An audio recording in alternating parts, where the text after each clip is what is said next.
Welcome back to Forbidden Knowledge News. I'm your host, Chris Matthew. Tonight, my guest wishes to remain anonymous, so we're going to call him Mr. X. Mr. X is a former police officer who now investigates everything from 9/11 and the JFK assassination to the deep state psychological campaigns. Mr. X, how are you doing tonight? Excellent. Thank you for having me on. I want to thank you for taking the time. Tonight, we're going to be discussing an event that triggered the creation of the term conspiracy theory, the assassination of JFK. In my opinion, it set off a chain of events that's leading us to our Orwellian dystopian future. And you've been doing some amazing research, and you've put together some information and theories that you won't hear anywhere else. Is that right? That's correct. But just to clarify, a lot of the information that we'll talk about has been out for many, many years. The truth of the matter really was first written about by a guy named Gary Ween back in 1967, I think. And his work has pretty much been buried or scuttled.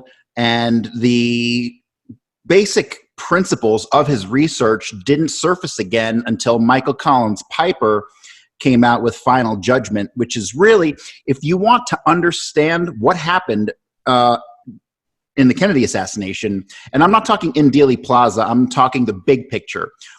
Who gave the order, how it was facilitated, who were the actual players involved that basically led to the shooting of President Kennedy. That has all been covered in Final Judgment. A lot of the work that I've done,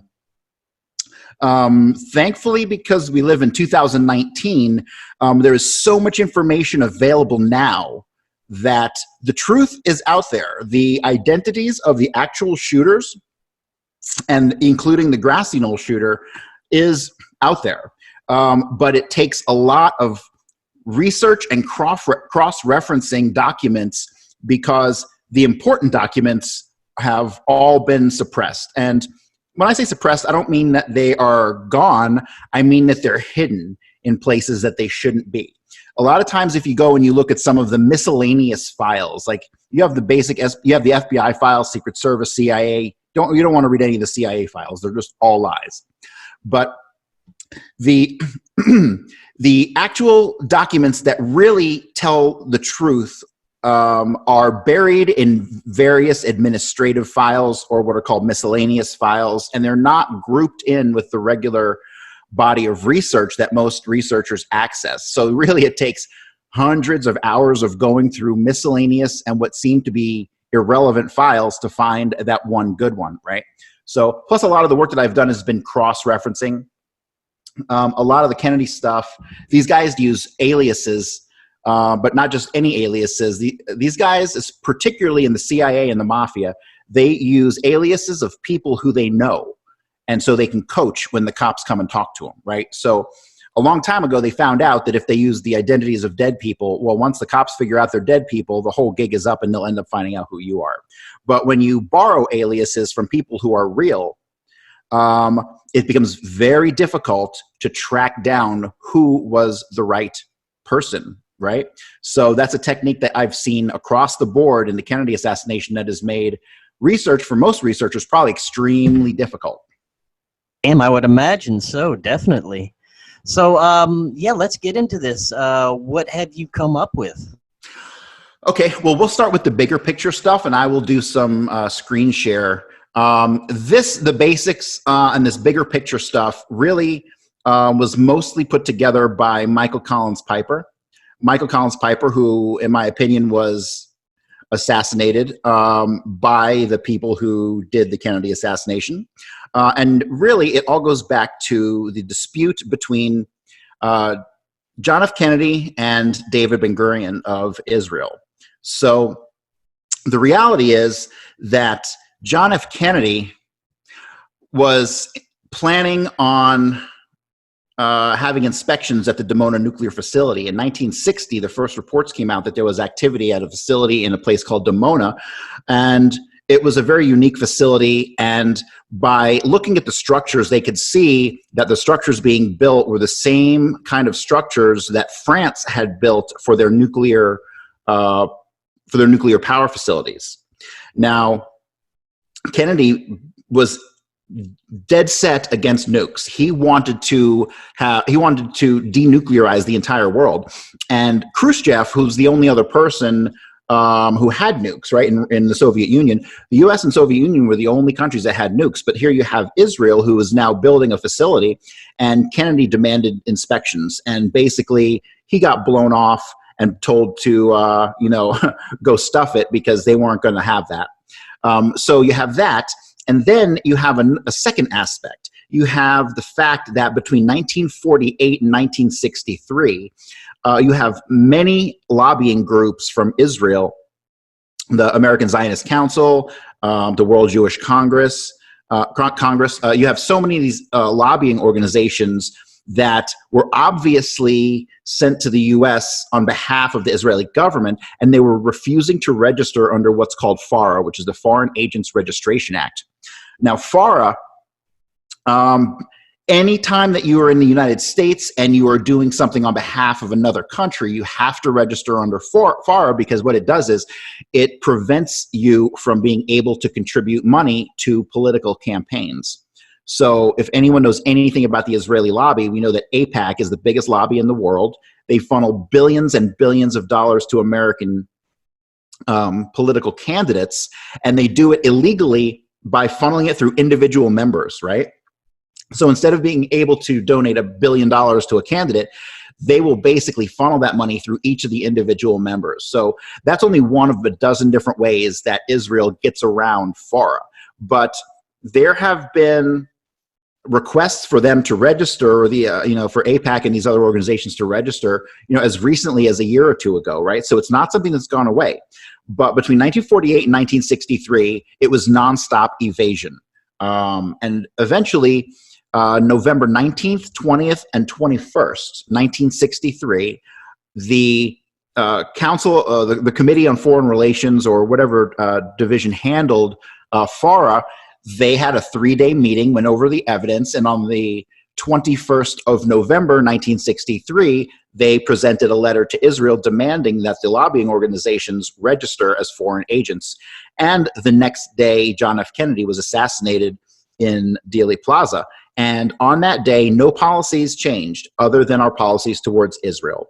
Lyndon Johnson had basically squashed everything.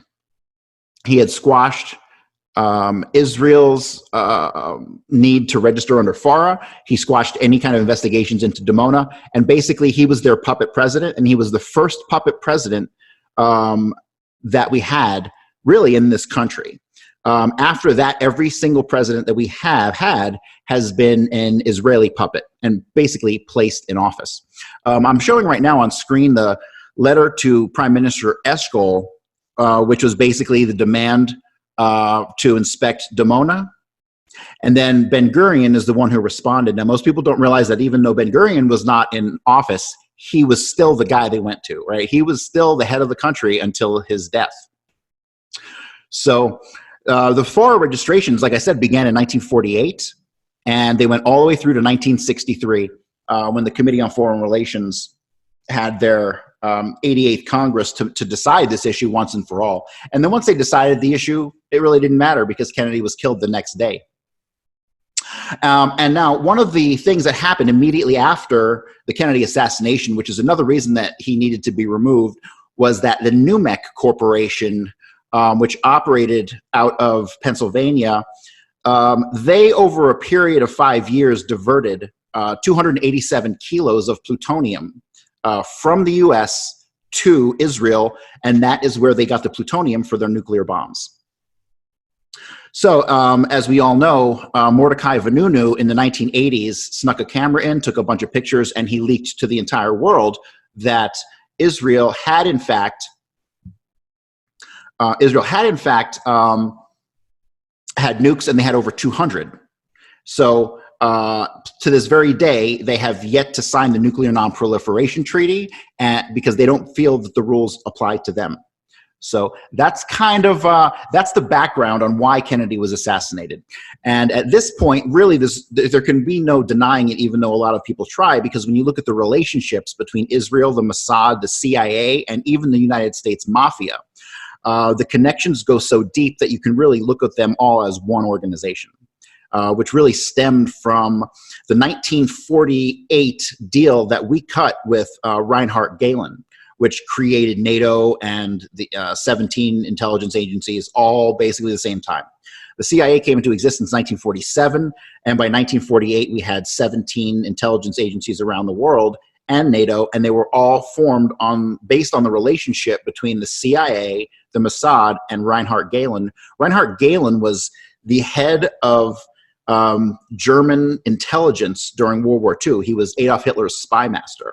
And so most people don't realize, but everyone's heard of Operation Paperclip, where we got the nuclear scientists. Right. But before that, once we cut a deal with Reinhard Gehlen, we actually helped funnel 95% of the Nazi hierarchy out of Germany, out of Europe, and into South America and the US. 95%. So while at the Nuremberg trials, they basically killed, like, what, 20 guys, 30 guys, something like that. Yeah. That was it.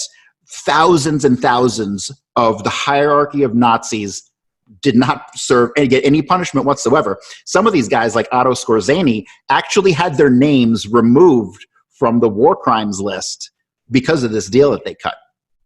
So it's actually a very fascinating story. Everyone should go out and read about Reinhard Gehlen, and then you'll know why the world seems like we're moving in a totalitarian fascist direction. That's exactly what I was going to say. That's why everything is the way it is now in this country. Yeah, not only this country, everywhere. All 17 of those nations that were part of NATO, NATO was formed by the concepts of Reinhard Gehlen, and there's a ton too that I'm not going to get into. But yeah, that's where it all began. And to touch back on NUMEC, I'm sharing a screen here that when they smuggled this nuclear material out of Pennsylvania, they actually contaminated the land with bomb-grade nuclear contamination. And it's still being cleaned up to this very day. So we're like 50 years out, and we have a nuclear waste dump in Pennsylvania because Israel decided to divert our plutonium to their own use. So... Wow, yeah, I've never heard of a lot of this stuff. Yeah, most people haven't, and it's really kind of a shame, because there is so much to our history in the U.S. and really leading up to the Kennedy assassination. Kennedy was like the death knell for all this stuff. Kennedy kind of knew this. Kennedy saw what was going on, and people can say, oh, he was going to go after the mob. Well, the mob helped him get elected. You know, he stole that election. The Chicago mob stole 3 ballot boxes from 3 different districts, and that is what gave him the edge over Nixon. So basically, through his father, Joe Kennedy, they partnered with the mob. They got him elected, and then as soon as he's in office, his little brother goes after him fierce. You know, he went after Jimmy Hoffa, and he had all the congressional hearings trying to go after the mob. And they're like, what is going on here, right? They thought they had an ally in the White House, but they didn't. Right. So, yeah. So it's really kind of complicated because John F. Kennedy, I would say, is the last president we ever had that wasn't a puppet. But at the same time, he stole that election. So it's just kind of ironic. But his opponent was Richard Nixon, who was basically an Israeli puppet from day one. They had more blackmail on that guy than anybody. See, that's how these things kind of operate. Like when Johnson got into office, Johnson was the first Jewish Zionist president. Most people don't realize that. They'll say to this day, we never had a Jewish president, but we absolutely did. And he reversed all policies towards Israel, and that's where we've been ever since. And if you look at some of the quotes from guys like Ariel Sharon, they'll straight up admit that they control us. You know, they control the United States.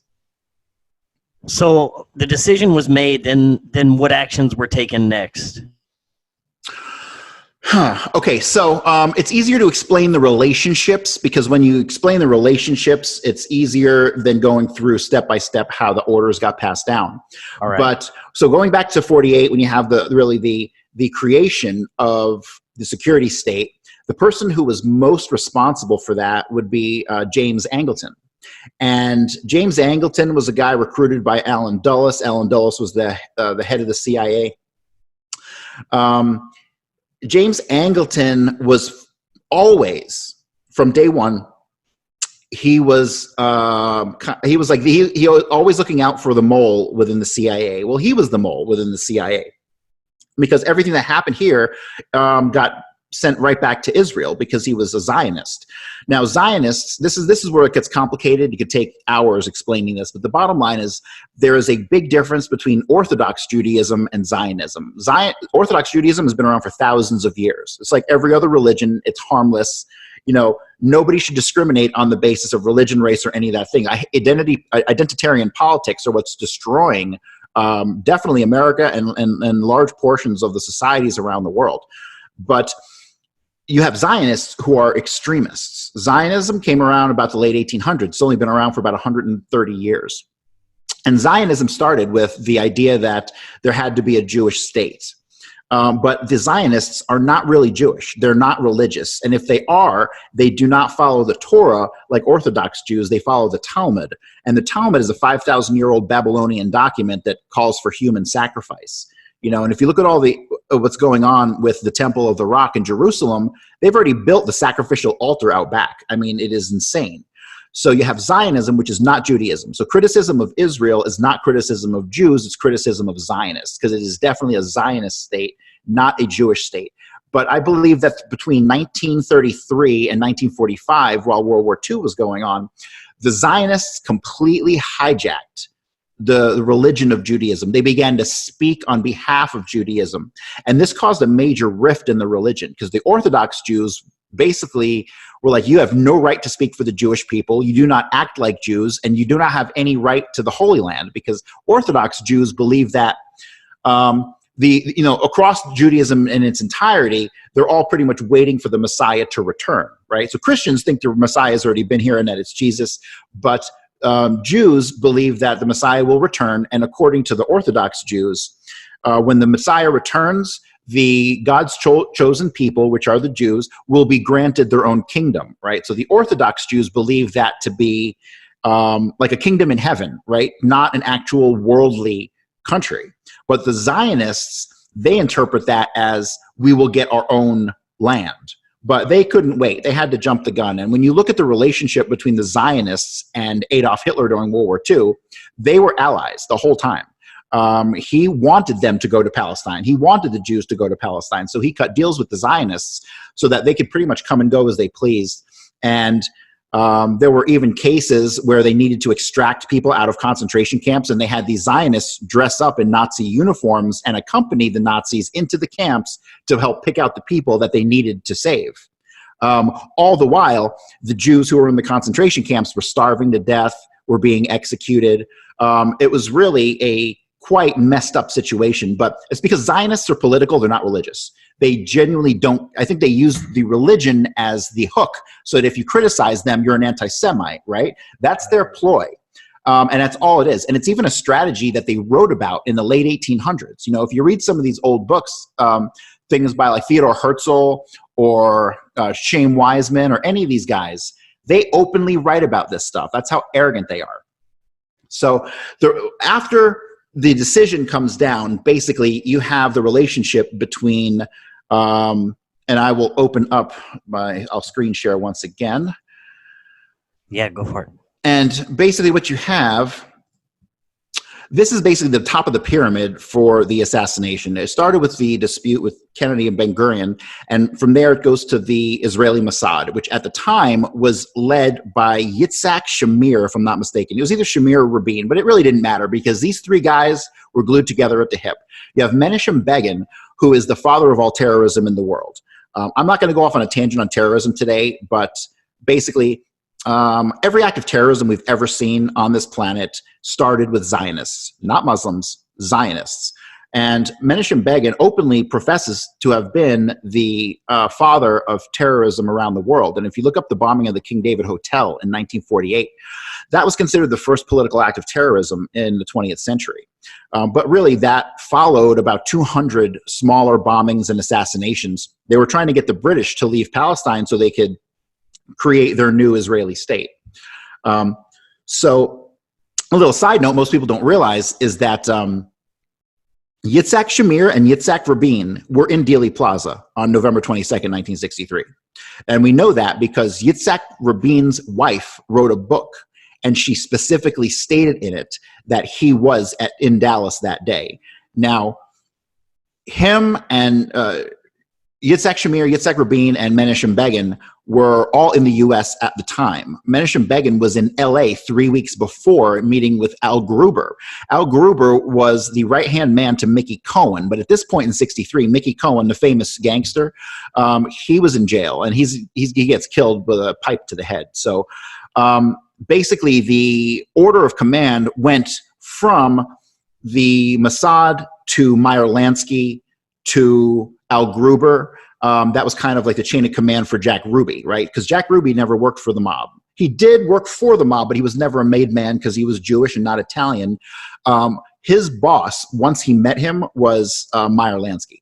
Meyer Lansky, people say, was the mob's accountant, but that's false. Meyer Lansky was the head of the global mafia syndicate. He ran the mob around the world. He was the one who set up relationships with the Yakuza and the triads in Asia. I mean, he was the guy who really built the global mafia structure. I don't know how it is today in 2019, but that's how it was back then. So just to give you an example, after Oswald was arrested, the first call that Jack Ruby made was to Al Gruber. And after the phone call with Al Gruber, Jack Ruby, from what everyone said who saw him, was that he was like a ghost. He was like scared or nervous. And that's because Al Gruber gave him the order to take out Oswald. Oswald had to go because Oswald was so deep involved with Jack Ruby and David Ferry and Clay Shaw and all these guys that they couldn't risk him having survived. They could not risk him being around to tell the tale. So the next level down in the pyramid would be Alan Dulles, James Angleton, Ted Shackley, and William Harvey. Those were the four supervisors within the CIA that facilitated orders down to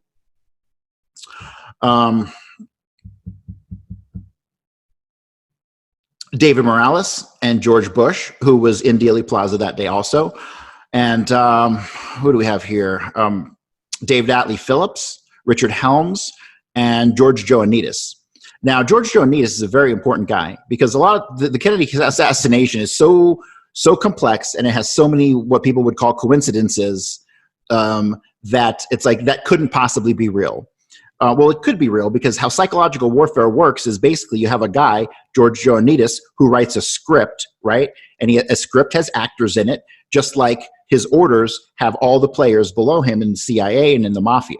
Because the mafia and the CIA had been working together since the late 1800s, but their relationship had been reinforced through their relations in Cuba.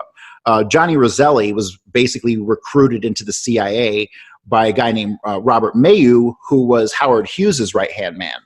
Now, the CIA had approached Hughes because he had a ton of money, and he thought it was really cool to be like a spy and to fund these guys, right? It was like an exciting thing for him to do.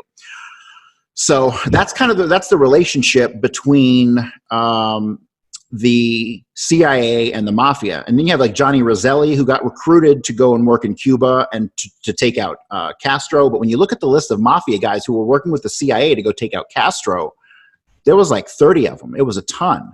The Cleveland guys, Leo Masseri, you had Angelo Leonardo, you had so many guys across the country who were working with the CIA to take out Castro. But I have a different opinion on Castro. I think that really, I don't think they were trying to take him out at all. I think they were using him and Cuba as a focal point for smuggling drugs, weapons, and people. It was a stopover between that and Haiti, which served as two kind of ports of call for distribution of heroin and prostitutes and guns, basically. So if you ask me, I think the whole Castro thing was kind of a front. I think that he was a CIA asset the entire time. But good luck ever proving that, right? So after those guys, you have the mafia. And the head of the global mafia was Meyer Lansky. But you have these guys who are also directly connected to Israel through a company called Permindex, and I'll get to Permindex in a second. But you got Joe Bonanno, and you got Mo Dalitz, and you got Meyer Lansky. Those were that was the upper crust of the mafia in the U.S. I know everyone thinks that Giancana was like the boss of the mafia in the U.S., but he wasn't. He was actually a front boss for a guy named Hyman Larner, who was a Jewish guy, and Hyman Larner's boss was Meyer Lansky. So that's the kind of pecking order in the U.S. mafia, because the Jewish mafia and the Italian mafia, which are really Sicilian mafia, they started working together really turn of the century. By the 20s, there were Jewish guys in the Sicilian mafia. By 1963, when Kennedy was killed, the entire U.S. mafia was taken over by the Jewish mafia. Everybody who called the shots really used the Sicilians as front bosses. And that's just kind of how it was. And a lot of people don't want to wrap their head around that, but that's the reality of the matter. So you had 3 or 4 guys in the mafia before it even got to Giancana and Trafficante and Marcello. Now, Trafficante, Marcello, and Giancana are the 3 names that constantly come up with the assassination, but they had bosses, right? And people like to forget about the fact that they actually had bosses. But the actual assignment of the assassins was from those 3 guys. So all the assassins were mafia. There were no anti-Castro Cuban assassins. There were no CIA assassins. There were only Chicago outfit, Murder Inc., and a couple of Trafficante's guys, and that was it. Now that's something different than you hear from most other researchers. Yeah, because most other researchers can't comprehend how the mafia, the CIA, and the Mossad are all one organization. They don't understand the large-scale power structure, and you can't understand it unless you research Reinhard Gehlen. And then once you study Reinhard Gehlen and Otto Skorzeny and the actual influence that the Nazis had over the creation of the security state, until you figure that out, none of the rest of it's ever going to make sense, ever.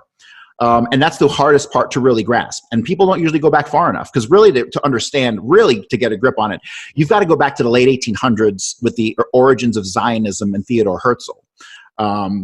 That's where it begins. And most people don't go back that far. Maybe they go back to the end of World War II, but that's it. So unless you're willing to go through World War II, World War I, and the late 1800s and the origins of Zionism, none of this is going to make sense. Yeah, this is fantastic research so far. Yeah, and of course you've got to study the Jewish takeover of the mob. You have to. I mean, there's no way around it. If you want to understand how Israel came to control the U.S. mafia, you need to understand how it was a slow infiltration over time.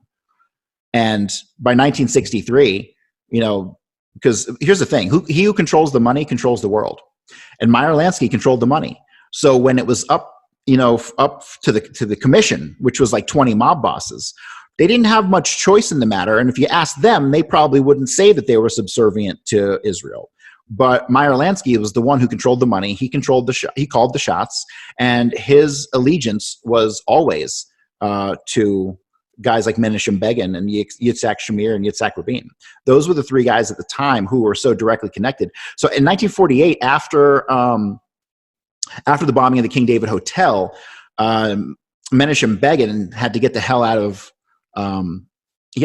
Israel, because he blew up a building, murdered 90 people, right? So he was hanging out in Los Angeles, and he was hanging out with Mickey Cohen, the legendary mobster, right? But in 1949, he recruited Mickey Cohen into the Irgun, which was one of the terrorist organizations that helped found Israel, right? Because you had the Haganah, the Irgun, and the Stern Gang. Those were the 3 organizations that were terrorists. There's no other way to put it. They'll spin it their own way, but that's what they were. They felt that they needed force to oust the British. And then once the British were ousted and they had a country, those 3 organizations over a period of 10 or 15 years kind of restructured into the IDF. And if you research the IDF, they have IDF branches all over the world. People can join the IDF all over the world, and when Israel calls on them, they will jump into action. So if that doesn't terrify people to death, I have no idea what will. That or the idea of Israel having nukes. Because the entire reason Israel wanted nukes is because if they are ever attacked or in danger of being eliminated, they're taking the rest of the world out with them. They're not having nukes to defend themselves. They have nukes as a last option because they're not going alone. That's pretty, I mean, if you read some of these documents about the American Zionist Council and all this stuff and some of the personal communications, this was their plan the whole time. They wanted nukes because they're not going out alone. Kind of like an insurance policy so nobody takes them out, which to me is just monstrous. All right, so the next thing we should probably talk about is Permindex. Okay. All right, so Permindex is a Mossad front company. It had several branches, but basically they were an assassination factory. They were responsible for multiple attempts on the life of Charles de Gaulle in France. They used an organization called the OAS, which was kind of like an underground French resistance organization. And that French resistance organization was also working with Israel to set up what's called the French Connection. I'm sure you've heard of the French Connection, the heroin smuggling ring that basically took heroin from France and it got shipped down to Galveston, Texas. Now, Galveston, Texas is very important because Galveston was the biggest port in Texas back in the 1960s. I mean, you also had Port Arthur, and I believe you had a port off in New Orleans, but when you did large-scale importing into the U.S., it went through Galveston. And a huge part of the assassination involves David Ferry's trip to Galveston. And it also involves Rose Cheramy and her trip getting kicked out of the car and a seaman getting off of the boat and bringing 10 pounds of heroin. But basically, on Permindex, they were a front organization that all they did was funnel money. And they funneled money for supplying heroin from France to the U.S. and for assassinations around the world. Now, this is really the proof of the overlap of these organizations, because the key Permindex members, if you look at the screen, you'll see, and this is only about half of the Permindex board members, you will see that they are from all over these different organizations. They're from the CIA, they're from the Mossad, they're from the U.S. Mafia. So Permindex is the focal point, it's the nexus, it's the overlap of all these various organizations, and it's the proof that all these organizations were working together.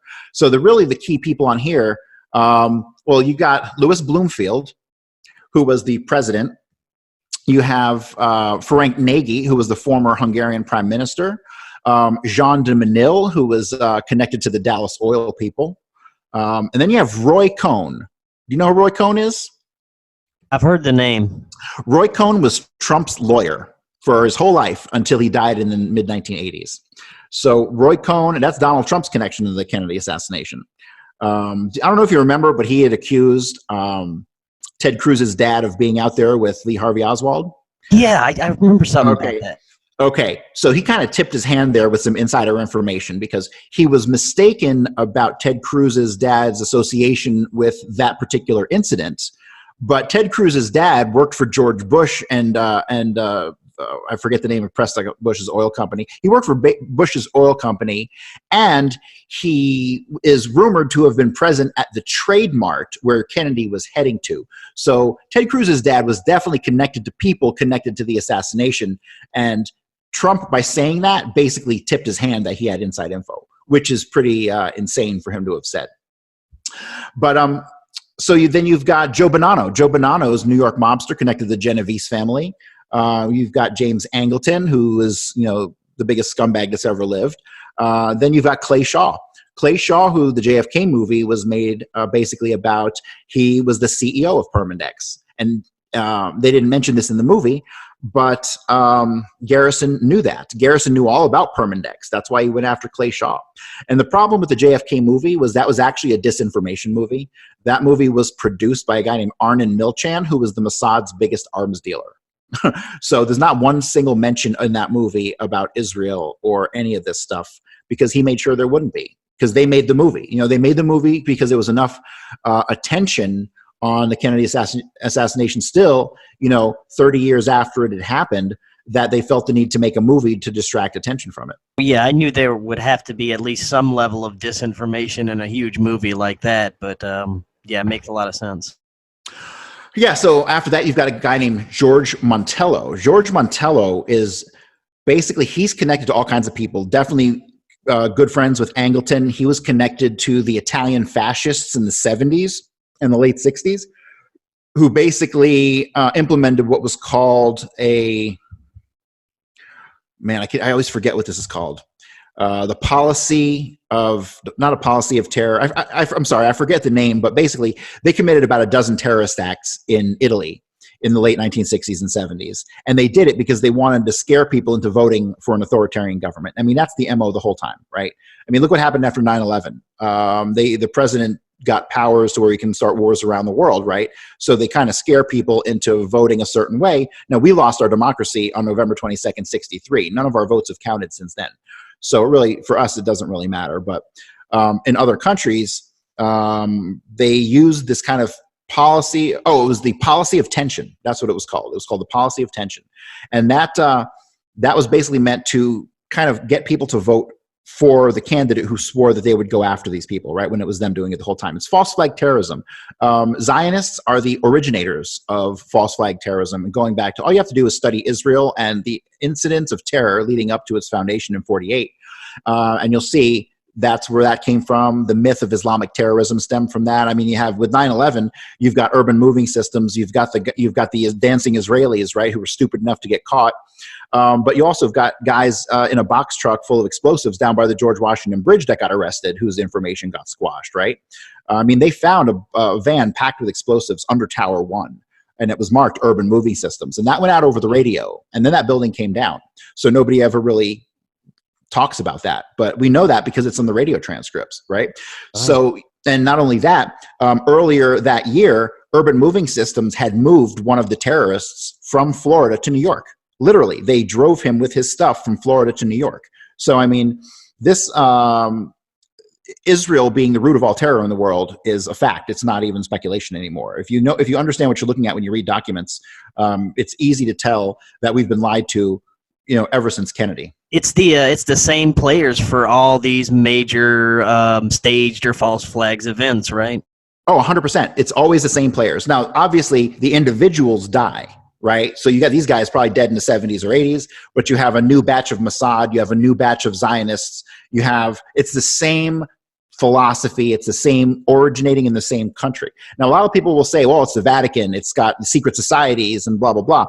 Well, the secret societies, if you look at all of them, number one, I think they're just recruiting mechanisms, and they're ways to evaluate someone's dedication to a cause, right? That's why you have these different levels. You might be a 33rd level Mason or a 7th level Mason, right? I think, like, depending on what you're willing to do determines how high up you go in these ranks. And these secret societies, the one thing that they all have in common, the one thing that all these people, the CIA, the mafia, Israel, the secret societies, the one thing they all have in common, the one underlying factor, they're all Zionists. Whether they're Jewish or Christian Zionists, doesn't matter. And I have a whole theory on why they are all Zionists, and it basically has to do with world domination. These guys are fascists, born from the doctrine of Reinhard Gehlen, whose only mission in life after the war was to preserve Adolf Hitler's only organization, which was the SS. And that was his goal. And basically, that's what he did without calling it that, right? So, and all these guys in the CIA, they all went along with it because that's what they wanted. They want to be able to control the world because us peasants, why should we have a say, right? So, all right. Now, let's move on to Johnson. Now, I already said Johnson was the first Jewish president. He was the first Zionist president. But by the time Johnson got to office, all of his men had been recruited by the CIA. The only one of them still living who could go to jail is Bill Moyers. And Bill Moyers was so deep in this assassination, he was the one who told the Secret Service that they didn't need the hardtop on the convertible. Bill Moyers needs to go to prison, and he won't.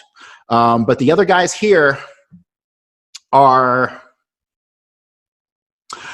Jack Valenti, Lem Johns, Clifton Carter, and Marty Underwood. Now, most people have never heard of Marty Underwood or Jack Valenti. But Jack Valenti basically had hooked up with Johnson back in 56. He owned an advertising company called Weekly and Valente, and he basically handled some of Kennedy's campaign stuff, but he handled all of Johnson's campaign stuff, right? And so he had homosexual blackmail on Johnson.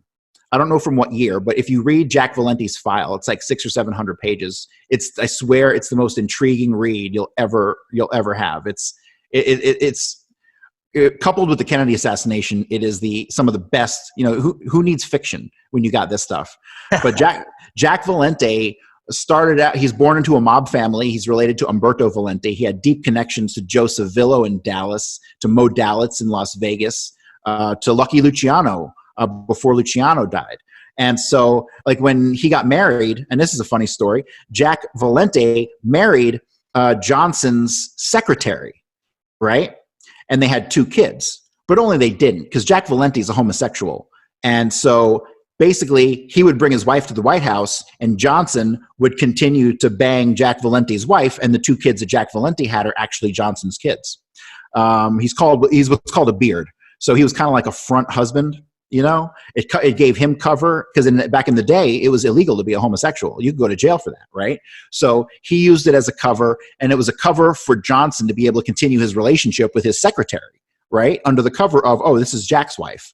So that's a little fascinating tidbit, totally on a side story. But so Jack Valente, which God, I love to hate Jack Valente, because there's so much here. We could do a whole podcast just on Jack Valente, so I'm going to skip a lot of the stuff. But basically, after 1966, he went on to go run Hollywood at the MPAA, and he was the head of the MPAA for 40 years. So he controlled the propaganda that came out of Hollywood for the last 40 years. That he is such an important person in American history, and most people have never heard of him.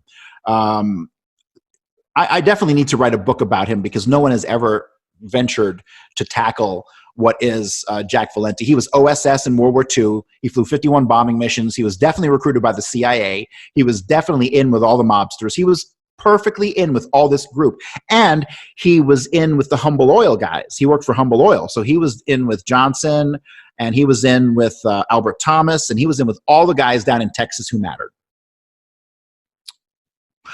Okay, so I already talked about Johnson and Numek and Jack Valente. So this is kind of, this is an overly simplified chart of the kind of structure that it went through, right? So you got literally a couple hundred people in the middle of this chart, but this is the very simplified version. So it basically went from David Ben-Gurion to the Mossad, which is Begin, Rabin, and Shamir. And so Begin had recruited Mickey Cohen back in '49. Al Gruber was Mickey Cohen's right-hand man. Jack Ruby made the phone call. Al Gruber gave the order to hit Oswald. And then Jack Ruby's best friends growing up were 3 guys on the hit team. So going down from Meyer Lansky, it goes to Hyman Larner, and then it goes down to Sam Giancana and Carlos Marcello, and they provided most of the shooters. Trafficante provided some. I haven't figured out who he provided yet, but I can tell you that Sam Giancana provided Dave Yaris, Lenny Patrick, Robert Bernard Baker, Jim Braden, who actually got busted in Dealey Plaza and is well documented. And then you got Marshall Caifano and Richard Kane. Now, there were only 3, possibly a 4th shooter, but there were at least 7 or 8 rifles, right? Because it goes in waves. If you don't hit them by the first checkpoint, the first person shoots, it doesn't get them by the first checkpoint. You go to the second, and the second checkpoint, you have a different wave of shooters. And the final wave of shooters was one on the grassy knoll, and you had one up on the overpass that didn't shoot. So really you had 2 guns on the grassy knoll, 1 gun on the overpass, and 2 out of those 3 did not shoot because it wasn't necessary. That's kind of how that structure worked. Now, the connection from Jack Ruby to everyone, it goes from Jack Ruby to Sam Giancana. Jack Ruby knew everybody, because once he hooked up with Meyer Lansky, he got free reign to go everywhere, and he could talk with whomever he wanted to because he was on orders from Meyer Lansky, right? So you've got Sam Giancana, who provided the shooters, and then from Jack Ruby to David Ferry, there's plenty of documentation on their relationship, and from David Ferry to Clay Shaw, who's the Permindex CEO, right? And so basically, this is just another kind of breakdown of the relationships between all these people. George de Mohrenschildt, one of the most crucial people in the entire assassination, he's got about 6 different aliases. If you go through the literature, it takes a lot of cross-referencing and looking at height, weight, descriptions. You've really got a lot of kind of eliminating people from suspect possibility based on descriptions. It's kind of hard to explain, but he resembled a guy named Sergio Arcacha Smith, who was basically an anti-Castro-Cuban, but he also had done some bagman work for Carlos Marcello. Him and a guy named Emilio Santana, they were both in Dealey Plaza. I don't believe that they were shooters because the mob would not have trusted a non-Italian to shoot, right? Virtually all the shooters were Jewish and Italian. So And then you have James Angleton, and James Angleton's direct contact with the mob was through a guy named Mario Broad. Mario Broad, which is possibly an alias for a guy named Mike Broderick. I haven't been able to confirm that yet, but the Chicago outfit used a guy named Mike Broderick for a lot of their stuff, and Mario Broad is the name that's connected to Angleton as his contact. And these guys back then weren't overly sophisticated. They would change their names slightly. Like there's a guy involved in the shooting whose name is Robert McEwen. He used the alias of Thomas McKenna, right? So they would change their name slightly, but not a whole lot, you know? So they were really sloppy. I mean, this was kind of like the biggest operation they had and the most need for this kind of obfuscation. And it's really clear that they hadn't really worked out systems that completely worked. And they never anticipated something like an internet coming along where you can pull all this information and cross-reference it, right? Right. So I can pull up every single one of these guys' life histories. None of these people ever imagined that something like that would exist, right? So there's a couple things that I discovered that no one else has discovered. I completely identified. So David Ferrie goes on a trip the night of the assassination. He goes to Houston. He goes to an ice skating rink, and then he leaves supposedly to go to another ice skating rink. Well, I identified the owner of the ice skating rink. I identified her whole family. I identified the real identities of all the people who worked there, even though they gave fake names. And basically what they were doing was handing off one of the shooters. One of the shooters came down from Dallas to Houston. There's a chance that David Ferrie wasn't even at the ice skating rink and that it was a double. Because when he got there, he kept making it a point to say, hey, I'm here, I'm David Ferrie. And he said it to the guy who was working at the time at least 5 times. So he's trying to make it a point that he's noticed that he's there, which means it probably wasn't David Ferrie there. David Ferrie was probably out shuttling around assassins. But that point of contact at the Winterland ice skating rink, very important in figuring out who the actual shooters were. And the Grassy Knoll shooter, I believe, was the person who was handed off there. Now, I haven't been able to come up with his identity yet, but it's coming from a very limited pool of people. So, I mean, realistically, there's only 3 or 4 people who it could be based on the circumstances that I'm familiar with. You know, I just haven't been able to narrow it down. I'm getting there, though. Once I completely solve this Galveston thing and the Tippett shooting, I'm pretty sure I know who actually shot, and we'll cover some of the evidence on that here in a minute. But those are the only 2 things I have left, really, is the Grassy Knoll shooter and the Galveston trip, ironing out all the details of what happened there. Because they left from there to go to Port Arthur, then they went to Vinton, and then they went to Alexandria. And Alexandria, I believe, is where the home of the Grassy Knoll shooter was, based on everything I've researched so far.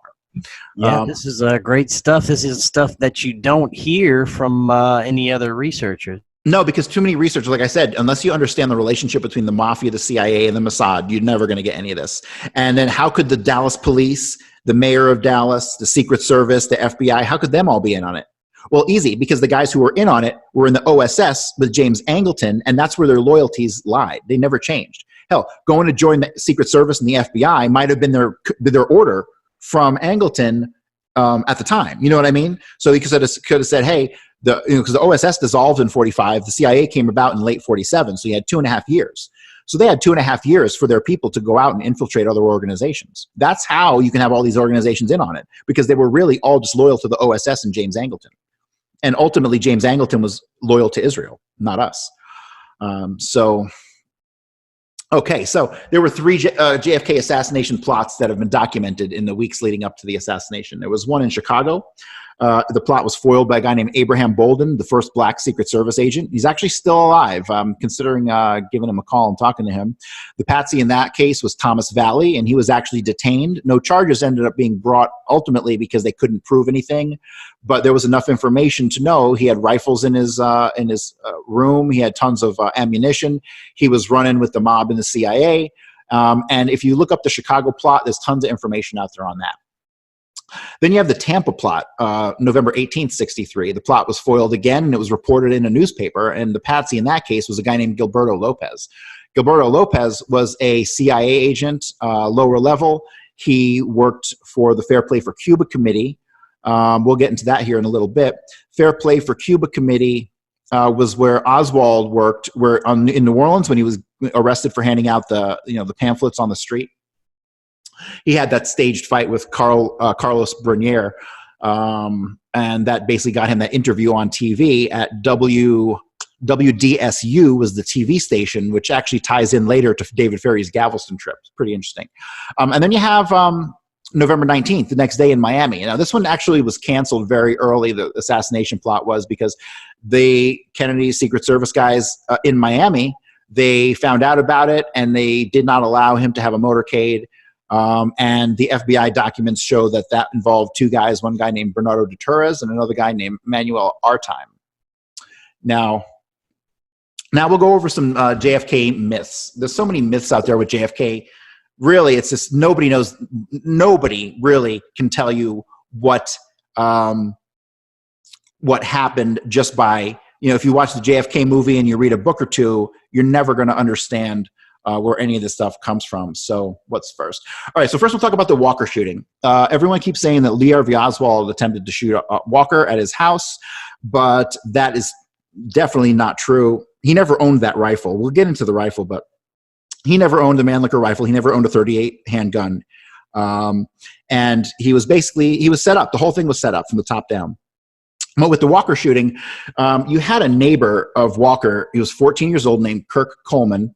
And basically, he was out back, and he heard the shooting, and he looked over the fence, and he basically saw two cars there parked, but still running. And he saw one guy run and get into the first car and take off. He saw the second guy run and open the front door and put something in the back seat of the car and then take off, right? So you've got two guys who shot at the Walker house. So Oswald was most definitely not there, and he most definitely did not own the rifle that they said he owned. So that one, I wish people would really kind of stop saying that he shot at Walker and that was proof he shot at Kennedy, because he didn't shoot at Walker. Okay, so next, bullets found in the limo. Besides the reason we have the single bullet theory, which is the biggest lie, one of the biggest lies ever told the American people, was because they had to account for 3 bullets, right? The first bullet, they say, hit Kennedy in the back, went through him, went through Connolly, broke like 7 bones, and came out completely unscathed. And then you have the bullet that went over the car, ricocheted off the curb, and hit James Tague on the face, cutting him. And then you had the headshot, right? So they say there's 3 bullets. Well, that is complete bullshit. There were so many more shots fired than that. And it's obvious here because you have 2 additional bullets that were pulled out of the front seat of Kennedy's limo, right? So there's 5 right there. And then during the autopsy, I think it was Humes, wanted some more pieces of skull bone to try to reconstruct the skull. So he sent some Secret Service guys out to the car to bring back as many pieces as they could find. They brought back a couple pieces, and they brought back another intact bullet. So you have 3 bullets pulled out of the limo in the actual documentation from the FBI and the Secret Service, and in this letter from one of the doctors who was actually in the autopsy the entire time, right? So that just debunks the single shooter right there. And then you have additional fragments in Connolly. Besides the ones that he's buried with, they pulled out significant fragments of bullets. He was probably struck with 3 different bullets. He probably was not hit with, it probably wasn't even 2 bullets. It was probably 3 bullets. They were shot from an upward angle. They were probably shot from the west end of the book depository by Richard Kane. That is the conclusion that I've come to, is that Richard Kane was the shooter in the west side of the depository. It was probably Howard Lawrence, who was the shooter on the east side of the depository. Heavy-set Hispanic male with a tan jacket and a open collared shirt. I think I just found a picture of him in Dealey Plaza too, so that I'm still working on. Okay, so they say that they found 3 holes underneath the window in the book depository, and that's a lie. This is the crime scene report from Dealey Plaza, from the book depository. The crime scene guy pulled 2 holes and a live round there was 2 holes under the window and 1 live round inside the Carcano. So there weren't 3, there were 2. So where did the other 3 come from? I'm sorry. This is right here. This is 2 holes pulled, and this is the photography report once the holes got back to the crime lab. So they photographed them at the scene, and they photographed them at the crime lab. Now, the proof that we have 2 different sets of holes or shells or casings, whatever you'd like to call them, is based on what's in the FBI documentation and the Dallas Police Department documentation of the chain of custody.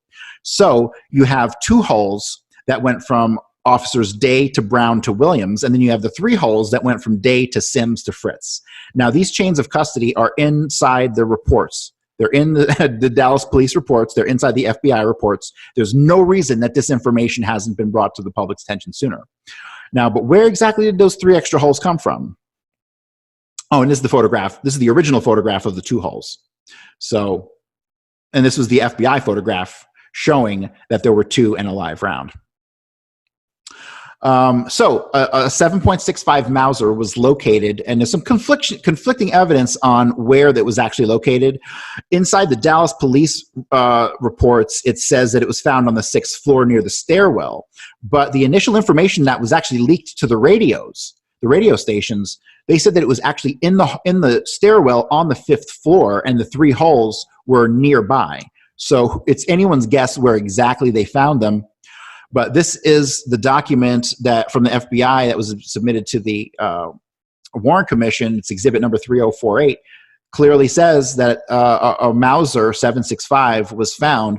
And like I just showed here, we've got at least 3 police reports showing a Mauser 7.65 within the book depository. So the story of where the 7.65 Mausers came from Russell Buffalino through Frank Sheeran and Tony Provenzano to David Ferry. It's a fascinating story. Not going to have too much time to get into it today, but we've got the chain of where the rifles came from. And it was actually 2 shipments of rifles. The first shipment of rifles, the guys who had the rifles got in a chase with the police. They wrecked the car, and the rifles got confiscated, and they were in jail at the time of the shooting. That's a great story. Anyone wants to look up that, they can look up The Fourth Tramp. Or Oswald Talked, I think was a book that was written about that. So a lot of this information, like I'm telling you, I didn't just make it up. It's out there, right? So there should have been some other researcher who has figured this out. But here's the problem with the JFK researchers. They want to write books and make money, right? They don't want to solve this thing. They solve this thing, and there goes their cash cow. You know what I mean? So they keep putting out information that doesn't address the big picture. Okay, next. There was a 30-06 Johnson rifle found in Dealey Plaza the next day by the Dealey Plaza lawn crew. This rifle was traced back to a guy named Richard Hathcock through fingerprints. Richard Hathcock was a private detective, but he also, I think, had a pawn shop or something along those lines. But basically, Jerry Hemming had this 30-06 Johnson rifle, and he pawned it to this guy, Richard Hathcock. And Richard Hathcock had a guy working for him named Roy Payne, Payne. And when they found the rifle in the lawn, the FBI pretty much somehow they got the fingerprints on it and traced back to Richard Hathcock very quickly, like within a couple of days. So they go out to him and they ask him what's up with the rifle, and he goes, "Oh, Jerry Hemming. Jerry Hemming is the leader of Interpen, which is basically just a mercenary group. They were the group that got raided at Lake Pontchartrain. That was in the JFK movie. But he pawned the rifle, and then Lauren Hall, who worked with him, went and picked it up about a week before the assassination, and then it's found in Dealey Plaza the next day. And we have the entire chain of custody of the rifle. It was even captured for a split second in one of the films, but that film has since disappeared. Very interesting. Yeah, fascinating. There was also an Enfield rifle found on the roof of the Texas School Book Depository. And this was actually captured on what was called the Montesana film. I hope I pronounced that right. But this is the only image from it. You can't really see what's going on here. You can see better in the video. The video is only about 2 seconds long, and you really got to look close. But he's handling, the guy standing on the left side is handling the rifle right then and there. It was brought down from that ladder that you can see right above him from the roof of the depository. All right, let's talk about the magic bullet. The magic bullet, there's a reason that the magic bullet is in pristine condition, and that's because it never hit anything. And that's because it's not really the magic bullet. So the guy who found the magic bullet, his name was O.P. Wright. He was one of 2 people who actually found the magic bullet in Parkland Hospital. And back then, he turned it in to the Dallas Police Department. And then the Dallas Police Department turned it into the FBI. So the FBI comes back to him a couple of years later, but before any pictures of it have ever been out. And they show him pictures of CE-399, which is what everyone has come to know as the magic bullet. But it's not the magic bullet. He refuses to identify it as the magic bullet. He's a gun guy. He knows ballistics. And so he says, no, it was not this bullet. It was a pointed tip 30-06 round. And he actually had a 30-06 round in his pocket, and he pulled it out and showed it to him. And he said, this is what it looked like. It was a pointed tip. But to this day, the myth of the magic bullet still persists. Another fascinating story is that that wasn't the only bullet found in Parkland that day. There was a nurse who, in the basement, just where the alleged magic bullet was found, she found another bullet that was still cased, that hadn't even been fired. It was a 30-06 round just like this, and it was still in its jacket, had never been fired. So whoever planted the bullets, and I think it might have been Jack Valente who planted the bullets, because he's one of the only people who admitted to being in the basement of the Parkland Hospital that day. So you have the entire story surrounding the magic bullet is just BS. It's complete BS. The bullet that they say is the magic bullet never shot a damn thing, because it was a 30-06 round that was actually found. So moving on. Okay, now let's talk about the rifle. The money order that Oswald allegedly used is a fake. So down at the lower left here, I have an example of a real money order. It's on that kind of cardstock, like greenish cardstock. It's got very rigid, defined edges. And if you look at the money order that Oswald used, the big red flag is that it's got ink bleed through for the stamp that's dated March 12th. So if you see that, it's bleeding through to the back. That is on paper. That is not cardstock. No money orders were issued on cardstock in 1963. So the entire story about him having a P.O. box, him ordering a rifle, it's all BS. This was a fabrication by the FBI. They faked this money order to frame him. He never went by the name, well, okay, so the name Alec Heidel, I didn't make a slide on this one, I really should have, but they say he went by Alec Heidel.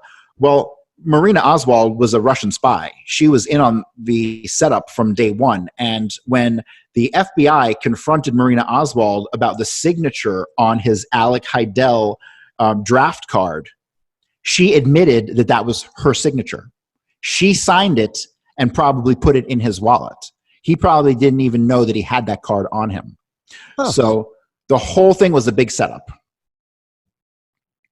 That's amazing. Yep. And thanks to serial numbers, they were able to trace the Carcano rifle back to a CIA agent named Samuel Cummings. Samuel Cummings, he owned a company called Adams Consolidated.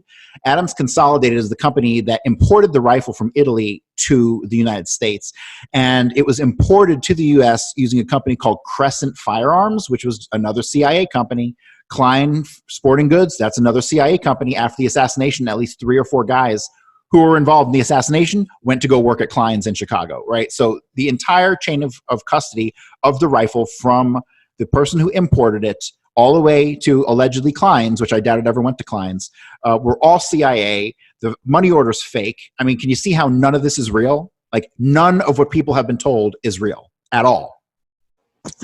And I know, and Cummings, one of his best friends in Italy was a guy named Enrico Fertoli, who sat on the board of CMC Permindex. So you have the complete loop there. Like I said, this thing is scripted like a Hollywood movie. It doesn't get much better than this. Now, if you look at the serial numbers on the different rifles, they're all different. The Warren Commission, the serial number on the rifle that was photographed by the Warren Commission is different than the font on the serial number that was in Life magazine, right? Huh. Yeah. Wow. Yeah, they're all so freaking dumb that, like I said, they didn't know that the internet would be out, and they never thought people would have pictures of them right next to each other, but the fonts are all different. All right, what's next? Oh, yeah, there were 2 Oswalds. This is not even speculation anymore. This has pretty much been confirmed. That what you're looking at are 2 different people. The guy on the left is 2 inches taller, about 30 pounds heavier. He's got a thick neck. And basically, going back to at least 1953, when Oswald was about 12 or 13 years old, you have complete documentation of 2 separate sets of work histories, 2 separate sets of friends, 2 separate sets of addresses that they lived at. And I mean, it's just crazy. This picture on the left was taken by Robert Oswald, who was definitely in on all this, and I'll explain how in a second. Robert Oswald took that picture of his brother in 1958. And in 1963, when Oswald's arrested, that's him on the right. It's just clearly two different people. The Oswald who went to Russia is not the Oswald that came back from Russia. And I don't know. There's not much more to say about that. A guy named John Armstrong, I believe his name is, wrote a book called Harvey and Lee. And we're going to talk about that in a second. But first, we'll get to the two Marguerite Oswalds. See, Oswald had two different mothers. Now, he didn't really have two different mothers. One of them, if there was even a Lee Harvey Oswald at all, he had one, and the other Lee Harvey Oswald had the other. So if you look along the bottom here, you see these photographs and the big photograph of the woman on the left. That was his mother really up until about 1950, I think about 57. And after 57, I think you start having pictures of the other Marguerite Oswald, right? So if you can, I don't know if you can tell in these, but this Marguerite Oswald on top with the glasses had a mole under her eye, and the other one did not, right? So they didn't even pick two women that looked alike. Oh, yeah. This is the difference. In 1956, that's her on the left. 1957 is the other one in the middle, and 1965 is her on the right. Both of these women are credited as being Marguerite Oswald, and if you tell anyone that there were two Marguerite Oswalds, they will tell you that you're freaking crazy. But they're not. And the person who uncovered all this, I believe his name was John Armstrong. He came to some poor conclusions. He established amazing data, but some of his conclusions, I think, are faulty, and I'll go over that here in a second. Okay, so John Armstrong called one of these guys Lee, and he called the other one Harvey. And I kind of understand why he did it, to kind of keep them, separate. But from 1953 to 1958, you have these two completely separate life histories. But after 1958, it jumps from two people using his identity to about 6 or 7. So in 1959, Lee is with the CIA-sponsored anti-Castro guerrilla groups in Louisiana and Florida. And that is correct. He was at Lake Pontchartrain. He was in with David Ferry out of New Orleans. But at the same time, you have someone going off and defecting to the Soviet Union, right? So, and then here we go again, 60 and 61. This is pretty well known. Somebody tried to go buy a car in his name while he was still over in the Soviet Union. And even J. Edgar Hoover had written a letter addressing this, saying, hey, we think someone's using Oswald's information. We should probably look into this, right? But where I believe John Armstrong got it wrong is he has here listed Lee visits the Texas Employment Commission in 62. And that's while Harvey was still in the Soviet Union. But however, the person who was identified as having visited the Texas Employment Commission was a guy named Larry Crawford. And I'll talk more about him in a second. And then in 63, the next two references sets up Harvey as the patsy. That was most likely William Seymour, because you have an incident where Lee Harvey Oswald is allegedly at the shooting range. And he is shooting, he shot the target of the guy next to him, almost like to draw attention to himself. That was even in the JFK movie. That has pretty much been confirmed to have been William Seymour, because the guy he was there with was Lawrence Howard, the guy who I think was on the east wing of the Texas School Book Depository. There's a lot more reasons why it's William Seymour. Plus, there were some other people who confirmed that William Seymour was imitating Oswald. So right around 58, 59, that's where I think John Armstrong kind of loses his grasp on who was impersonating Oswald. But from 53 to 58, it was definitely the same person growing up, going to high school, joining the Marines. When you look into where they were in the Marines and what classes they took in the Marines and all that stuff, it's like a dead giveaway that there's some CIA action going on here. This, I could talk a whole show just about this, the Harvey and Lee theory. But just know there were absolutely two Lee Harvey Oswalds. And these four guys, plus at least 3 others, had impersonated Oswald. Saul Sage, that's the heavy-set looking guy in the upper left. Saul Sage was the guy who went to the Soviet embassy when Oswald was allegedly in Mexico, but Oswald really never went to Mexico City. That's a whole other story I can't get into today. And then you have Larry Crawford. Larry Crawford was most likely the person who shot Tippit. And then you have William Seymour and Kerry Thornley. Kerry Thornley, so Perry Russo was a witness for Garrison, and Perry Russo made a big deal that he was at a party in New Orleans back in the 60s where Oswald and Clay Shaw were at together. The reality was that it wasn't Oswald, it was Kerry Thornley who was using Oswald's name at the time. That, if you go through the thousands of pages of documents I've read, becomes pretty obvious. Now, here's where I'm really going to blow your mind. So many people think this is Jack Ruby in the hallway of the police department, but that's not Jack Ruby. That's Jack Ruby's double. But Jack Ruby's double is a little bit easier to explain. That's his brother Samuel. So Jack Ruby had a brother named Samuel. Nobody in the JFK research community ever mentioned Samuel Ruby, but Samuel Ruby moved to Dallas a year and a half before the assassination. And when you read about Jack Ruby, half the people who knew Jack Ruby said that he was a hothead and he would, go off on a drop of a dime and he would beat people up. And then the other half say that he was had the warmest heart. He was the nicest guy you ever met. Right? Very conflicting accounts.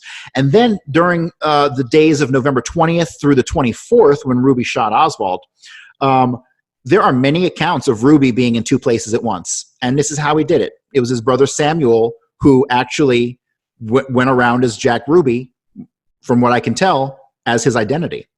And it wasn't like Jack Ruby wasn't in on it. These guys were both running with the mob and the CIA and the Mossad, right? So were they twins? Because they look like twins. They're not. They're actually like a year apart. Wow. Yeah. Pretty fascinating, huh?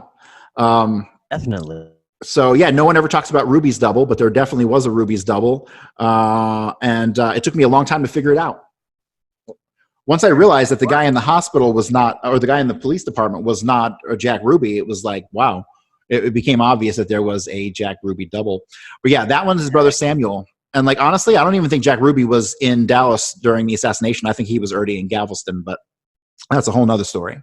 Okay, so Ruby's cancer. Okay, we can stop talking about Ruby having a CIA super cancer.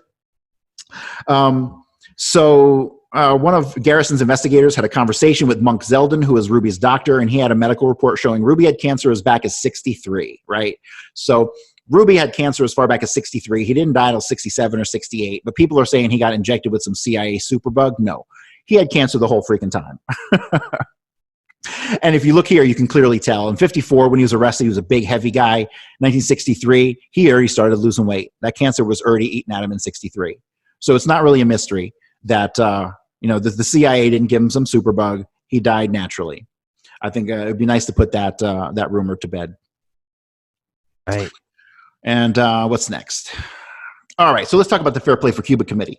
Fair Play for Cuba Committee was a CIA operation from day one. What the CIA would do is they started at least a dozen pro-Cuban organizations. They funded them. They had people go out and do things like Oswald hand out brochures.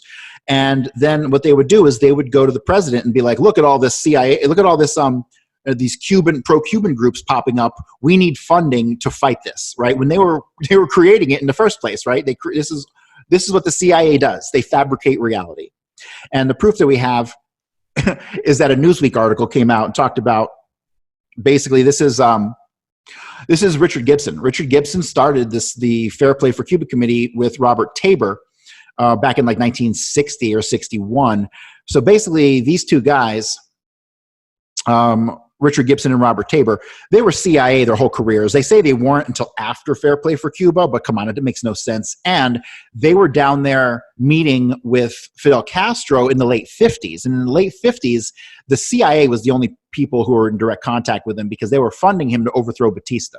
So you had Richard Gibson and Robert Tabor, CIA assets, going down and meeting with Fidel Castro, coming back to the U.S., being the fronts for this organization, because they didn't really run the organization, the CIA ran the organization, right?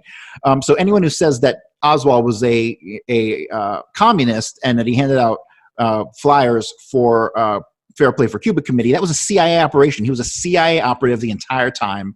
He was an FBI informant the entire time. The FBI had actually recruited him to inform on what these anti-Castro Cubans were doing, and he was actually trying to infiltrate some of these groups at the time when the assassination happened. So he was never really in or directly involved with any of the anti-Castro Cubans, but the other Oswald might have been, right? That's where the confusion comes into play. This is all spycraft stuff. So, but the Oswald that we know, who actually got killed by Jack Ruby, he was probably never involved with any of these groups because he was trying to infiltrate them, right? But they knew it because they had the other Oswald. So, and this is Richard Gibson and Robert Tabor. I mean, these two are the most American guys you're ever going to see working for the CIA, and yet they're the founders. I mean, this is just CIA nonsense. Okay, now this is not George Bush. This is one of the big ones. Everyone seems to think the guy leaning against the wall is George Bush. It's not George Bush. It's a guy named H.H. Davis. H.H. Davis was a detective with the Dallas Sheriff. So that was a simple one. That's a quick one. We can move past this one. And all right. So where was George Bush? George Bush said that he was at a Kiwanis Club meeting. The thing is, there was no Kiwanis Club meeting that day. The meeting that he had was the night before in Dallas. For the American Association of Oil Drilling Contractors, right? So he got his information mixed up when he told people where he was. But where was he? He was absolutely in Dallas, because his wife actually wrote a book, and she talks about dropping off Mr. Zeppo, who is actually Tony Zoppi, Z-O-P-P-I. He was the owner of the Dallas, whatever the big newspaper there was. They were flying on his plane, and he basically, George Bush goes and drops her off at the beauty salon. He goes, I'm sure, to Dealey Plaza, and then the president gets killed. He goes back and picks her up. They drive back to the airport, which might have been Redbird. There's a whole incident at Redbird Airport after the assassination. I haven't made the connection yet, but I'm close. And so they take off from there, and basically it says right here in this letter that she had written was that they were circling the field when the second presidential plane took off, right? So then they got off at Love Field of the private plane, got onto a commercial flight, flew back to Houston. That's where George Bush was that day. Very close to proving that he was on the grassy knoll, not as a shooter, but was there. When I get that information, I'll definitely let you know. Okay, more disinformation. Beverly Oliver is not the babushka lady. She was 17 at the time and blonde. The babushka lady's in her late 30s, early 40s, and I have a pretty damn good suspect on who the babushka lady really is. I'm not ready to reveal that yet. I'll say this much, a friend of Ruth Payne, who also was lurking that day. All right, Oswald's 3 escapes. Let me go ahead and debunk all this stuff right here. The official story is that Oswald took a bus and a taxi from after he shot the president. It would have been the first time in history anyone ever committed a capital crime and then escaped on public transportation. And then you have 2 witnesses who saw Oswald flee in a light green station wagon driven by a dark-skinned husky Latin who had been detained immediately after the assassination but released because he didn't speak English. There's only 2 people that could possibly be, and I believe both of them kind of eliminate Oswald as having been the one who fled in that station wagon. The third one, you have Chief Curry, who in 2 different interviews said that Oswald was driven to the Texas Theater by taxi by a guy named Daryl Bo Click. I did a ton of research on who Bo Click was, and I finally figured out who it was. His name is Travie Bo Click. He was a Marine. He died in a mysterious plane crash in 1967. And that's pretty much all I know about him. He worked at the Dallas Transit Company, which ran the buses and the taxis, was not actually run by the city of Dallas. It was run by a couple of businessmen who were directly connected to Jack Ruby. Now, I'm going to talk about Oswald's bus ride real quick. I mean, honestly, I could spend 3 hours on the bus ride itself, but I'm going to try to get the pertinent points out very quickly. So the only evidence they actually had that he was on the bus that he fled in was the transfer ticket that they found in his shirt pocket. But the problem is he was arrested at the Texas Theater. They basically almost ripped his shirt off of him. It ripped buttons off. He fell on the ground. His elbows were skinned. They searched him when they put him in the car. Didn't find anything on him. Then mysteriously, 2 hours later, this bus transfer ticket appears in his pocket, and it's in mint condition. Not a wrinkle, a crease, a fold, nothing. It's in perfect condition after he just basically got his ass kicked by the cops. Does that make any sense whatsoever? None. None, yeah. Yeah, like the History Channel, I included this down here because the History Channel, they did a repro of one for a special, and even they knew that it should have been wrinkled. You know, look at that picture. They're not dummies, right? The only people who are dummies here is us for ever having believed anything that the CIA or FBI ever told us. Right. So, and then you have problems with the witnesses. Like the witness on the bus was a woman named Mary Bledsoe, who coincidentally happened to be his previous landlord, where he had stayed at a month before at a boarding house. And coincidentally, her son was in the Marines with Oswald. I mean, give me a break. She also let it slip to the cops that she had seen Oswald get on the bus that morning. Now, how could she have seen Oswald get on the bus that morning if he was living at North Beckley? Couldn't have. He had to still been staying at her boarding house if she was able to see him get on the bus that morning, right? Everybody who Oswald came in contact with is connected to the CIA and Jack Ruby. and they were all in on it. This is like a big Truman Show, for real. Yeah, this is Mary Bledsoe. She says she was the former, well, she was the former landlady, but she also shares a cousin, a guy named Germany. His last name is Germany. He's her first cousin and the cousin of R.D. Matthews. R.D. Matthews was definitely in Dealey Plaza. He's connected to Las Vegas. He worked under Modalitz and Louis McWillie. Louis McWillie was R.D. Matthews' boss, and Modalitz was McWillie's boss. But R.D. Matthews recruited a bunch of guys to be in Dealey Plaza. Him and Jack Todd and Angelo Thomas Caston and a couple other people were in Dealey Plaza that day, stopped, detained, and arrested and let go, all giving fake names. I pretty much debunked all their fake names and know who's who based on some linguistic stuff, manner of speaking, things like that. So, but yeah, the whole bus ride thing never happened. Now, the taxi ride never happened either. He describes the person, this is William Wally. William Wally he describes the person who got into his cab as having a shirt, a brown shirt with a silver stripe on it and some kind of jacket. And then he had a coat on over his jacket. But allegedly, Oswald just had a white t-shirt and a brown shirt, right? So it was definitely not Oswald who got in. And I believe I know who the person is that he dropped off. And I also believe that Oswald never lived at 1026 North Beckley, right? So the taxi driver, he never gave Oswald a ride anywhere. Okay, so this is Daryl Beauclick. There's not a lot of information on Daryl Beauclick, and I give a lot of credit to one of the forums who actually figured this out. His name's Travie Delano Beauclick. He was also a pilot. He was in the Marines. He died in a mysterious plane crash in 1967. And he's related to Bernice Click, who is a direct associate of Jack Ruby, who he'd been in contact with in the days before the assassination, right? So it's not a stretch to believe that the real way that Oswald got out of there was through Beauclick, who was definitely a contact of his.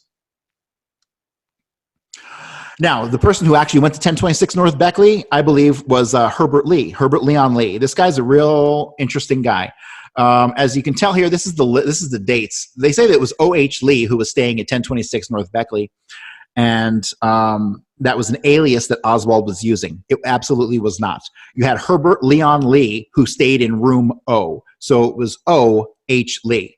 And Herbert Leon Lee was contacted by the FBI. He admits he was staying there, and in his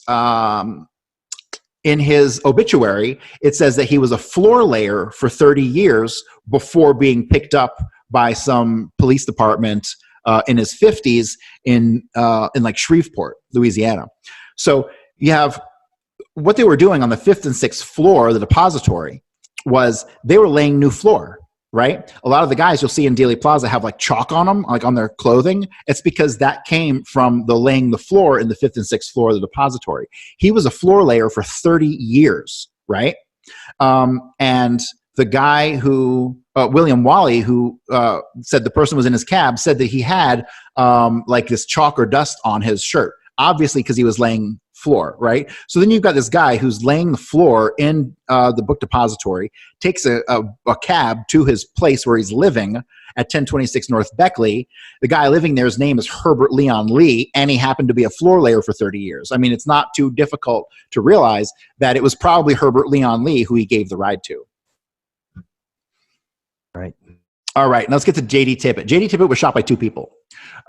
This is pretty clear evidence. There is some shenanigans with the actual shells. Some people say that the shells were swapped out. Who knows? But the reality is 3 of these bullets have a rectangular imprint from a semi-automatic weapon because the hammer on that is round with a little rectangular piece on the side. And you can see that on 3 of these.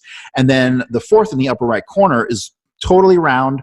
And it's shot from a revolver, right? So this is pretty clear evidence that it was 2 different guns that fired the bullets that killed J.D. Tippit. Now, I believe the person who killed J.D. Tippit was Larry Crawford, and I believe that because he had a jacket that he disposed. They say it was Oswald's jacket, but inside the jacket there was a dry cleaning tag.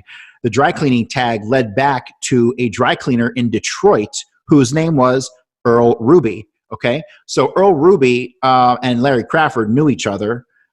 Obviously, Larry Crawford worked for Earl Ruby, but you never really hear about Earl Ruby having been in the story of JFK.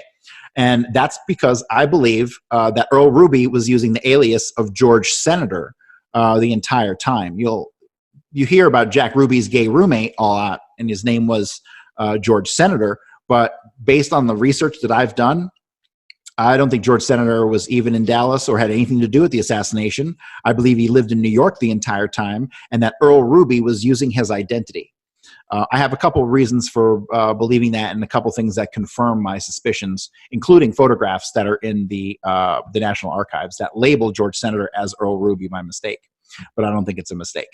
So that's the shooting at J.D. Tippit right there. From here, I mean, I could go into like how Oswald was actually in the theater already. He was in the theater by 1:06. The story of him not buying a ticket is false. He entered the theater between 1 and 1:06, and he went up and we know this because he was seen by the guy who was at the time the manager, and he was working behind the candy counter. And so at one point, real quick, I'll go over what Oswald did. Oswald goes into the theater, and he buys a ticket. He sits down, but he keeps getting up and moving. Witnesses inside the theater said he got up and moved at least 3 or 4 times. He ends up going and sitting next to a pregnant woman. He speaks to this pregnant woman for a couple minutes, and then both of them get up and leave to go to the lobby. The pregnant woman leaves, and he goes and buys popcorn. He gets his popcorn, and he goes back to his seat. And then after that, at 1:30, you have whoever the second person was who entered into the theater. It's either William Seymour or Larry Crawford. It's one of those two guys. I haven't quite figured out which one, because at this point you have these guys are interchangeable, right? They're at the assassination. They're both got to flee. They're both going to flee. So I haven't been able to really pin down which guy it was who went to the theater. So you have him.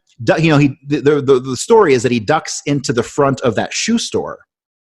And the manager of the shoe store thinks he's suspicious, so he calls the cops. Well, the manager of the shoe store is directly connected to 2 guys who were in the store with him. I don't want to go into too much detail about this because not many people have figured this out yet. But the 2 guys in the store with him worked for the CIA, and he probably worked for the CIA. And so, like I said, this is the Truman Show. Every single person you come in contact with had contact with either the mob, the CIA, or somebody. So that entire phone call about him having ducked into the shoe store and then going into the theater without buying a ticket, that is most likely false. But there was a second person who did actually do that, go into the theater without a ticket, and they went up to the balcony, right? There's a balcony up there. So eventually Oswald gets arrested out of the theater. A couple minutes later, a person is dragged out of the balcony and taken out the back door. Second person arrested out of the Texas theater. There was a witness in there who saw all this, and then as he's leaving, he's walking out, he sees a guy sitting in the back row of the theater, and he says he's wearing a dark suit and a hat, and he says to the guy, "Hey man, you might want to get out of here. This place is crazy," or something along those lines. And he sees inside the guy's shirt, inside of his suit jacket, there's a revolver inside of his suit jacket. So many people think that it was Jack Ruby or Sam Ruby who was actually there in the theater also. That I haven't proven yet, but I can tell you with certainty there was somebody there with a suit and a gun in the back of the theater who was not a cop. So that's one of the many mysteries. If I were to actually take the time to solve every single one of these mysteries, I would be doing it for the rest of my life. I mean, the body of literature is so overwhelming. It's sometimes I'll sit down to do research and it's hard to know where to begin.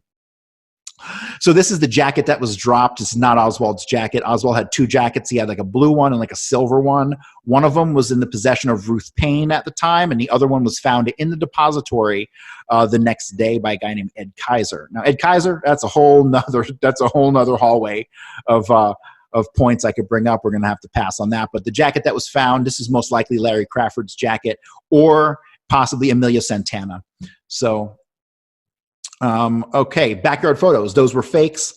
There was a couple, Pat and Robert Hester, who basically worked for a photo development lab in Dallas. And that night, the night of the assassination, which is a day or 2 before they allegedly found them, they actually saw they found an FBI agent with color transparencies of the backyard photos that Robert processed that had no figure in the picture. So the backyard photo is definitely fake. Why this information hasn't come out, I really have no idea. So let's back up a little bit in Oswald's work history. He worked for a company called Jagger Stovall. Jagger Stovall was a CIA front company that basically they would get all the photographs from like the U-2 spy plane and really sensitive photographs. They were the ones developing it. Oswald worked there, and while he worked there, he wrote in his notes microdots. So microdots are tiny photographs that'll fit under a postage stamp. So you can mail a letter with a photograph that's small enough, or it's a negative that would fit under a postage stamp. So then it could be mailed from wherever in the world and then developed when it got to where it was going. This was just more proof that Oswald was CIA and he wasn't just some schlep. Definitely not a communist. And photographic manipulation. So Jagger Stovall, 100% of the photographs that we've ever seen of Dealey Plaza or the JFK assassination all came out of Jagger Stovall. The FBI collected everything. If they found out you were in Dealey Plaza and took pictures, they went to your house, and if you didn't give them the pictures, they arrested you. They collected every photograph that was taken, period. And if you can look here, this is a very important picture. You got 3 people on the left who are obviously obfuscated. You've got 2 that have black circles just drawn over their faces. And then you got this one person right here that's dressed all in black, possibly a woman, and her face is melted off. And then on the right side over here, you have just a big black, like they just took a magic marker and just put some black magic marker there. So almost every photograph that you've seen has some form of manipulation on it. This person here in the black, this person is key. This person might even be the grassy knoll shooter. This person, there is mention of this person. I don't want to get into details, but there is a credible person who mentioned someone dressed all in black who got arrested in Dealey Plaza. Looked like a ninja. And if you ask me, this person kind of looks like a ninja the way they're dressed. So this person definitely, probably one of the shooters, possibly the Knoll shooter itself. Okay, so the next photographic manipulation, you got Abraham Zapruder, who may or may not have even filmed the Zapruder film. Like that thing, I have a picture of the ledge where he's supposed to be on, and it's definitely not him on it. So the face of his assistant is scratched out. If you look at it, you can tell it's distinctly scratched out. And why? Why would they do that if he actually was up there with her filming? His story about the Zapruder film doesn't really make any sense anyway. So next one, you got 2 people on the front of the schoolbook depository. One face melted off, the one on the left just covered up. Now, the guy with the white shirt with the hands over the head, that I determined is a guy named Joe Molina. Joe Molina worked at the depository. He was investigated as one of the assassins. He's still one of the guys I really need to do some more research into. And, you know, it looks like the person in black there is holding something like a long and black in their hand. What it is, a broom, a rifle, who the hell knows? But there was definitely some photographic manipulation going on here. Another one with some photographic manipulation and some detail, the car in front of Kennedy actually hit the brakes. Before Kennedy was shot, the lead car actually almost came to a stop. And then if you actually look at how the cars proceeded, the limo went around the lead car, and then when they come out the other side, the lead car goes back around the limousine. So they did like a leapfrog kind of thing. Why? I have no idea. That I'll hopefully figure out one day. But here's more photographic manipulation in the Altgens photo. If you can see where the arrow is pointing, you've got a person's face in the crowd completely blacked out. Now, the funny thing is, when you look at the Towner film was filmed from one of the cars as it was going around the parade, one of the open car of one of the camera cars. That car shows that video, that image shows very different lineup of people. I mean, this Altgens photo might be a complete fake.